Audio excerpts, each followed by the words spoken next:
Well, hello guys, and welcome back to another Steven Universe rerun review. In this episode, we'll be taking a look at Season 1, Episode 24, An Indirect Kiss. This is part of our serious episodes, intrigue episodes, more greater story-related episodes. This is the second of three, arguably four, depending on how you look at it. I look at it as three. And yeah, An Indirect Kiss. This is, in this episode, the last episode dealt with corruption. The next episode deals with the grander story. This one is about Rose and, in a lesser extent, Connie. And let's just get into it. It starts off, Steven and Connie are kind of having a picnic up on the hill, and Connie's asking about this fence. So Steven doesn't want to tell the story, but he tells it anyways. And we see Steven and Amethyst goofing around. Amethyst falls off the cliff, cracks her gym, and they say they're going to declare fence, and Steven doesn't want to tell the story anymore. Okay, it's cute, whatever. So Connie trades her glasses for Steven's juice, and he continues with the story. We learn that Rose had healing tears, which, in my opinion, is probably not as dangerous, but close to as dangerous as time travel. And there is I must have mentioned this at some point, that I have a problem with Rose's healing tears. I also have a problem with other stuff, but I must have talked about those in other videos. But we'll get to Rose's tears here in a second. So, because Steven is able to cry tears, which is funny because the joke making fun of this show is that all character development is done through either crying or singing, so a character being unable to cry is out of the norm.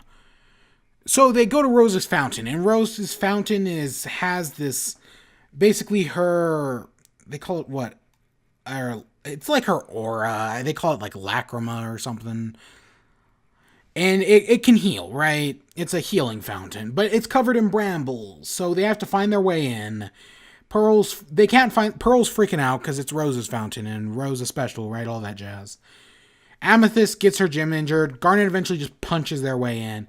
And they go inside the fountain, and yeah, I think this is the first full body shot we've seen of Rose, which is nice.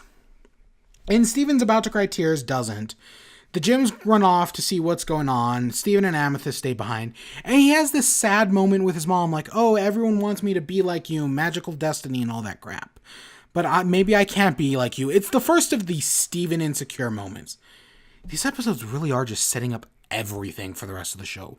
They did it in 3 goddamn episodes, and we're over 20 episodes in. What the hell, show? I mean, there's a lot of more stuff, though. When we get into the 40s, well, there's a lot more stuff that we'll get to, but yeah. So they get attacked by the vines, which are taking the forms of bushes. Amethyst is doing worse. And Steven is finally able to cry a tear in order to save Amethyst.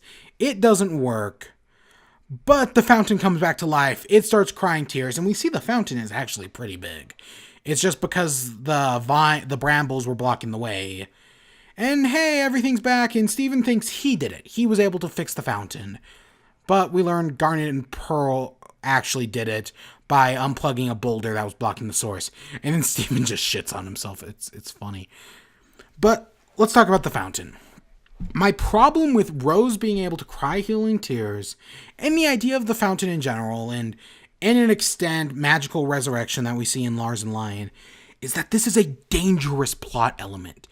Because much like time travel that can break stories, magical healing, well, it doesn't always have, just healing in general, or resurrection, removes all these stakes from the story. That's why in like 2-3 episodes, they'll remove Steven's healing for a while, just because it's an interesting idea, and it does help expect the point that Rose is special.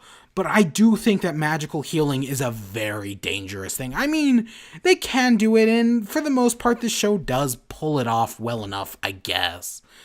But I'm not entirely on board with the magical healing thing. So we cut back to Steven telling the story, and Connie's like, oh, it's okay. You don't need powers to be special. The Gyms will love you no matter what. Everything's gonna be A-okay. And then her eyes get all weird, And they realize that Steven doesn't have healing tears, he has healing spit. Which, okay, I get it, right? And she removes the lenses from her glasses. She's still wearing the wireframe. And the glasses are red, so you can say it as removing the rose-tinted glasses, yada, yada, yada, deep metaphor. It honestly reminds, even though I bet Rebecca Sugar would totally say that it was intended, right, removing the rose-tinted glasses. The way I've always viewed it, as the community talks about it, is that whole thing about, oh, the author says the door is red. This represents the character's anger. And then you ask the author, and the author's like, no, the door was just fucking red. That's what this always reminded me of. It's probably not how it actually went, but you get my point. And yeah, there's our Connie development. Hey, things have changed. Now everything's more serious as she has literally seen magical healing. Interesting. It is interesting that it can heal her vision. Whatever. Next episode, we got season 1A finale, kind of. I'll be doing both episodes at once, because reasons. And I hope you all enjoyed. Stay tuned for more. Until next time, peace.